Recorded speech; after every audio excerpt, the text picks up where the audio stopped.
Okay, so we're back and we're going to talk about critique for a few minutes.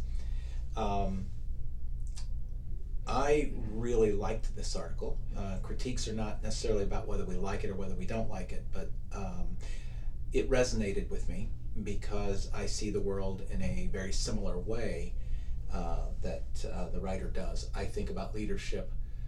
What resonates with me about leadership is that kind of servant leader model, and maybe that's my history in pastoral ministry. Maybe it's the time spent in education, and we tend to that kind of mode of leadership resonates with us typically.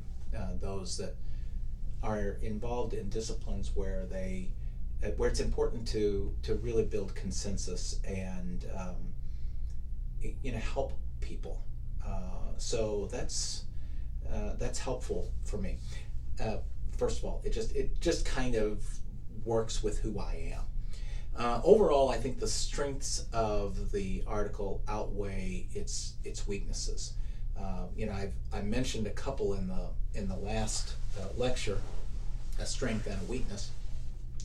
But as I go through the article, and as I process that in light of what I think the Bible talks about with leadership, and what's going on in the church, and the intended audience, all of those kinds of things, I see the world in much the same way. So it would be hard for me to think about this article negatively. I think it's written well, that weakness, organizational weakness notwithstanding. I like the way that the author draws from a number of different resources to make the point.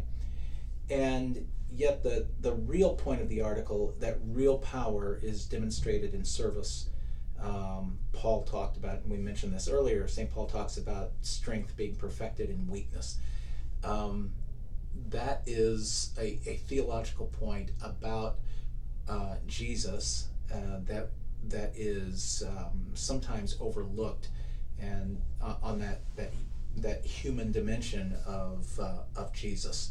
And as we are in Holy Week, that certainly we are mindful of. Christians are mindful of the idea that Jesus suffered very literally, died very literally, 2,000 years ago, and as a Christian, I affirm he rose from the dead. As strange as that may be, as difficult as it may be to believe, and I think the New Testament writers understand that that's difficult to be true, to be sure. But I think the writer is going in a good direction, because this is how I see the gospel playing out. This is how I see the message of the gospel playing out. And I would wonder, if one disagrees, does that signal that the writer's perspective is actually the right one? And what I mean by that is, if we give the gospel an honest reading, would we be more inclined to see Titus' approach as valid, and less likely to see alternative views of the gospel as being valid?